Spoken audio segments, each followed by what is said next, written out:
Bonjour et bienvenue dans cette vidéo où je voudrais vous parler d'organisation, d'efficacité. Et dans cette vidéo, je vais vous parler de ce que c'est qu'un bon système d'organisation. Qu'est-ce que c'est qu'un bon système d'organisation? Et je vais également vous proposer des axes de réflexion qui ne vont pas juste vous offrir des petites mesurettes, des pansements pour colmater les fuites, des trucs, mais qui va vous inviter à avoir une vraie réflexion de fond sur laquelle vous allez pouvoir vraiment travailler pour revoir dès aujourd'hui, à la fin de votre vidéo, vous aurez de quoi remodeler, revoir, réajuster votre organisation. Et je vais faire par la suite, voilà, aujourd'hui c'est le début d'une petite série, je vais faire par la suite quelques vidéos complémentaires donc, sur l'organisation et l'efficacité, parce qu'aujourd'hui, je pense que nous en avons tous besoin. Alors, si vous ne me connaissez pas, je suis Aude Devater du blog Aller à l'essentiel, je suis thérapeute et coach de vie. Et donc, ça fait maintenant une dizaine d'années que j'accompagne des personnes à trouver du sens dans leur vie et à revoir justement leur organisation, gagner en liberté intérieure, et puis comprendre ce qui leur arrive et débloquer tous les blocages qui empêchent d'avancer. Il se trouve qu'aujourd'hui, parce que les choses évoluent, la plupart des personnes que j'accompagne en ce moment, que j'accompagne de façon individuelle ou en groupe, sont des cadres en transition professionnelle, des entrepreneurs, des dirigeants ou des personnes qui cherchent à se libérer du regard des autres et à oser se lancer dans des projets ambitieux qui vont véritablement apporter un vrai sens à leur vie. Voilà à peu près la clientèle que je reçois en ce moment et que j'accompagne. Donc, pour en revenir à notre sujet aujourd'hui, qui est de savoir ce que c'est qu'un bon système d'organisation. Alors, 7 points, on va voir 7 points. Notre système d'organisation, pour qu'il soit un bon système, il faut qu'il soit simple, ça tombe sous le sens. Deuxièmement, il faut qu'il soit efficace, ça tombe également sous le sens, mais on va creuser un petit peu plus. Et il faut qu'il soit rapide à mettre en place. Et là, je voudrais donc faire 2 remarques par rapport à ces 3 points. Au fait que le bon système d'organisation, il faut qu'il soit simple, rapide et efficace. Il ne faut pas non plus négliger le fait qu'il faut y consacrer un petit peu de temps, même si je dis que c'est rapide, mais c'est-à-dire que on ne s'organise pas comme ça. C'est-à-dire qu'il faut y mettre un petit peu de temps, même si ce n'est pas beaucoup de temps, mais prendre un peu de temps pour s'organiser et en avoir conscience, c'est-à-dire émettre l'intention, émettre une conscience de vouloir véritablement s'organiser et faire ça au jour le jour, semaine après semaine, de façon persévérante et régulière. D'accord? Donc ça veut dire non seulement intégrer dans notre agenda, dans notre to-do list, des choses à faire pour que les choses avancent, mais intégrer également du temps pour s'organiser. Et ça, souvent, ce que je remarque, c'est que dans les personnes que j'accompagne, il n'y a pas ce temps-là qui est intégré dans les agendas, dans les to-do list ou la manière dont les gens s'organisent. Ce temps-là qu'on prend pour réfléchir à comment mieux s'organiser ou comment organiser sa semaine, en fait, n'est pas intégré. Donc, il s'agit véritablement d'intégrer ce temps-là, d'en faire une habitude, quelque chose de régulier et de le faire avec persévérance, mais aussi, deuxièmement, avoir conscience qu'on a envie de s'organiser et qu'on n'est plus juste en train de subir des habitudes ou une sorte de routine. D'accord? Donc ça, c'est vraiment important. D'accord? Donc, y consacrer un peu de temps, pas beaucoup de temps, hein, parce que je viens de vous dire qu'il faut que ce soit rapide, mais quand même un petit peu de temps, et avoir conscience de le faire. Poser une intention claire pour le faire. D'accord? Donc, je reviens à mes 7 points. Je vous ai dit simple, efficace et rapide, donc ça fait déjà 3. Ensuite, ce qui est intéressant, un bon système d'organisation, il faut qu'il sache gérer les imprévus. Parce que si vous prévoyez dans votre journée de 9 à 10, de 10 à 11, de 11 à 12, comme ça jusqu'au soir, de façon sèche et serrée, eh bien, où est-ce que vous allez gérer vos imprévus? Donc, un bon système d'organisation, en réalité, ne prévoit pas tout son temps, heure par heure, instant après instant, pour toute la journée, il laisse place aux imprévus. Idéalement, enfin ça ne veut rien dire, mais idéalement, ne prévoyez que 50% de votre temps. Le reste, ça sera pour colmater les fuites, pour gérer aussi des crises, pour gérer des imprévus, pour les coups de fil, les mails, les nouveautés, la vie qui vient s'immiscer dans votre agenda. Et un bon système d'organisation, en fait, il tient compte de ça. Donc ça, c'est important. Cinquièmement, un bon système d'organisation, en fait, il laisse place à l'intuition. C'est-à-dire que quand l'intuition arrive, eh bien, ça ne prévient pas. C'est-à-dire que là, vous avez une idée qui arrive, tout d'un coup, vous êtes inspiré pour quelque chose, tout d'un coup, vous sentez que c'est le moment pour vous de faire quelque chose parce que là, vous avez l'énergie, voilà, il y a un concours de circonstances qui est optimal pour vous. Eh bien, dans ce cas, un bon système d'organisation laisse place à l'intuition. Et c'est très important de laisser place à l'intuition. Parce que l'intuition, ça fait aussi partie de la vie et c'est au contraire quelque chose de très valorisant et essentiel dans notre vie. Donc, un bon système d'organisation va laisser place à l'intuition. Sixièmement, et ça c'est un peu le piège, un bon système d'organisation va être au service de notre vie. Et je vous dis que c'est le piège parce que très souvent, notre système d'organisation, souvent, il n'est pas au service, c'est nous qui vivons au crochet de ce système-là. Or, il doit nous porter, il doit nous aider à mettre nos projets en œuvre, mais on ne doit pas en être esclave. Il doit être au service. Et donc là, je vous invite à vous poser des questions par rapport à ces 3 derniers points. Où est-ce que vous en êtes dans la gestion de vos imprévus?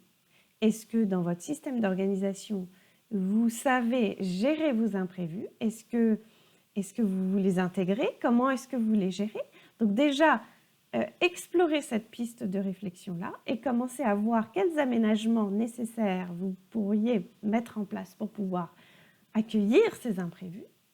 Comment est-ce que vous laissez place à l'intuition? Est-ce que vous êtes vraiment extrêmement rigide et vous ne laissez pas place à l'intuition? Or, dans ce cas, vous devez laisser de la place à ça. Ou au contraire, votre système d'organisation, il n'y en a pas. Et du coup, vous êtes trop dans l'intuition, mais à la limite, il n'y a rien qui soit construit. Donc, vous démarrez plein de choses, mais vous n'allez au bout de rien. Donc, finalement, les choses n'avancent pas. Donc là, on est dans l'extrême inverse, mais on n'est pas vraiment dans l'organisation. Donc là, je vous invite à réfléchir sur ce point-là, qui est important. Et puis surtout, est-ce que le système que vous avez en place ou pas, est-ce qu'il est au service de votre vie? Ou bien alors, est-ce que vous vivez complètement squeezé à son crochet, c'est-à-dire que vous suivez votre agenda qui vous a mis un tas de réunions, d'obligations, où vous répondez aux agendas des autres au lieu de répondre à votre propre agenda. Qui commande? Qui est le chef du navire? Qui est maître à bord? Voilà, ça, ce sont des questions fondamentales qu'il faut vous poser. Est-ce que vous passez du temps à remplir les agendas des autres? Est-ce que vous passez du temps à répondre aux mails des autres qui sont peu importants? Et vous y passez beaucoup de temps? Ou bien alors, est-ce que c'est vous qui gérez votre propre temps? Est-ce que c'est vous qui créez votre vie? Ou est-ce que vous vous laissez mener par le bout du nez par les agendas des autres et les desiderata des autres ou bien alors vos propres exigences qui sont peut-être pour la plupart, pour la moitié, inutiles? Parce que finalement, les autres sont peut-être exigeants à notre égard, mais en général, c'est nous-mêmes qui sommes les plus exigeants à notre égard. Donc, il s'agit de revoir nos priorités et de voir qui mène la danse. Donc, je vous invite vraiment à vous poser ces questions fondamentales, parce que ça, c'est très important. Et rien qu'avec ces ces petites questions que je vous fais vous poser, eh bien, vous allez pouvoir vous réorganiser. Et septièmement, et c'est peut-être la question la plus importante, et là, je vous invite vraiment à passer du temps à répondre d'abord à cette question avant de vous organiser pour quoi que ce soit, c'est qu'un bon système d'organisation, en réalité, il se bâtit autour d'un axe de sens. D'accord ? Parce que finalement, à la fin de notre vie, qu'est-ce qui va compter ? Qu'on se dise à la fin de notre vie, au moment de partir, de quitter cette terre, on va se dire bah, j'ai été organisée, je me suis organisée, mais on s'en fout de ça quelque part. Ça n'aura plus aucune importance. On s'en fiche de savoir si ça nous fait une belle jambe de se dire qu'on a été organisé, qu'on est organisé. Parce que être organisé, c'est quoi ? Enfin, pourquoi ? En fait, c'est ça la véritable question. On n'a pas envie de se dire à la fin de notre vie bah, j'ai été organisé. On a plutôt envie de se dire bah, j'ai su m'organiser pour mener à bien mes projets, pour bâtir ma vie, pour créer un certain nombre de projets, de rêves et pour accomplir un certain nombre de choses. J'ai su m'organiser pour mener à bien un certain nombre de choses dans ma vie qui avaient un véritable sens. Donc, cette question-là que je vous pose en 2 minutes, mais qui est extrêmement puissante, c'est voilà, qu'est-ce que vous ne voudriez pas vous dire à la fin de votre vie ? Est-ce qu'à la fin de votre vie, vous avez envie de vous dire bah, « j'ai été organisé », mais so what ? On s'en fiche de ça. Ça vous fait une belle jambe, mais à la fin de notre vie, ça ne fait pas le poids. Or, si on peut se dire à la fin de notre vie qu'on a su s'organiser pour mener à bien nos projets, pour pouvoir accomplir et faire avancer un certain nombre de choses qui avaient un sens véritable pour nous et pour les autres, eh bien là, on aura en tout cas accompli une certaine mission. Là, au moins, on pourra partir avec pas trop de regrets, vous comprenez ? Donc c'est vraiment ça. C'est un bon système d'organisation, en fait, il se bâtit autour d'un axe de sens. D'accord ? Et je voudrais compléter cette réflexion avec une remarque supplémentaire. C'est vraiment poser votre intention claire, là. Pourquoi est-ce que vous vous organisez ? Vous courez après quoi ? Vous voulez vous organiser pour quoi ? Pour qui ? Pour quel projet ? Il faut d'abord répondre à cette question avant de pouvoir mettre quoi que ce soit en place. Donc c'est vraiment pourquoi est-ce que je m'organise ? Est-ce que je suis dans une routine ou est-ce que je dois remanier un petit peu mon organisation pour que ça ait plus de sens ? D'accord ? Est-ce que mon organisation n'a pas besoin d'une petite remise à niveau ou d'une grande révolution ? Est-ce que mon organisation n'a pas besoin d'être réajustée, d'être remaniée ? Donc vraiment, ça c'est un point fondamental que je vous invite à voir et pas juste à voir comme ça sur un coin de table, mais vraiment, je vous invite à cette réflexion de base et à poser vos intentions clairement pour savoir exactement pourquoi vous vous organisez. Et peut-être que vous aurez besoin de remanier votre système d'organisation ou d'en créer un, ou de réinventer complètement les choses pour que ce soit vous qui repreniez les rênes de votre vie et pas votre vie qui vous fait subir les desiderata des uns et des autres ou les agendas des uns et des autres ou des exigences qui en fait ne sont pas essentielles pour vous. Donc voilà pour ces 7 points et ces petites réflexions qui vont vous aider à remanier et à réfléchir autrement pour votre système d'organisation.